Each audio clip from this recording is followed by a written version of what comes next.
తెలుసా 150 సంవత్సరాల వందే మాత్రం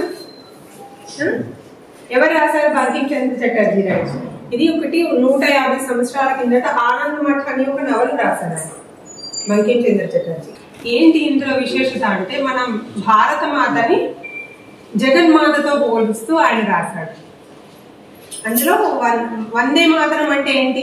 మాతకు వందనం అంటే అమ్మకు వందనం, అమ్మకి దండం అంటే అమ్మ భూమి, ఈ భూమి నుంచి అన్ని వస్తున్నాయి మనకి, కాబట్టి ఈ భూమి అమ్మ భారతమాతనే జగన్మాత, ఆమెని దుర్గా, ఆమెని లక్ష్మి, ఆమెని సరస్వతి అని భావించి చాలా చక్కటి గీతాన్ని రాశారు. అయితే మీకు అందరికి తెలిసిన పదాలు అందులో ఏంటంటే ఇప్పుడు మనం పాడే వందే మాతరంలో 2 చరణాలే ఉంటాయి కదా, నిజానికి చాలా చరణాలు ఉంటాయి.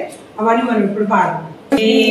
మాతరం వందే మాతరం సుజలాం సుఫలాం మలయజ శీతలాం సస్యశ్యామలాం మాతరం వందే మాతరం శుభ్రజ్యోత్స్నా పులకితయామినీ ఉల్లకుసుమిత సుమదల శోభినీ సుహాసిని సుమధుర భాషిని సుఖదాం వరదాం మాతరం వందే మాతరం. ఇక్కడ వరకైతే మీకు అందరికి తెలుసు కదా. నెక్స్ట్ చరణాలు వినండి.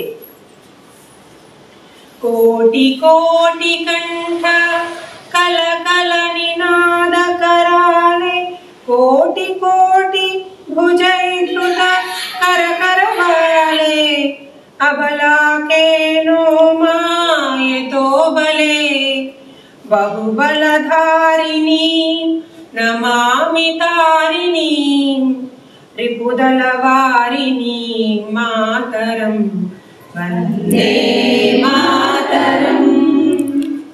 తుమి విద్యా తుమి ధర్మ తుమి హృది తుమి మర్మ త్వం హి ప్రాణా శరీరే బాహుతే తుమి మా శక్తి హృదయే తుమి మా భక్తి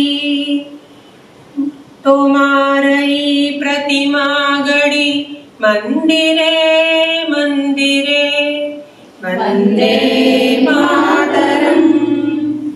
త్వం హి దుర్గా దశ ప్రహరణధారిణి కమలా కమలదళ విహారిణి వాణీ విద్యాదాయిని నమామి త్వాం నమామి కమలాం అమలాం అతులాం సుజలాం సుఫలాం మాతరం వందే మాతరం వందే మాతరం.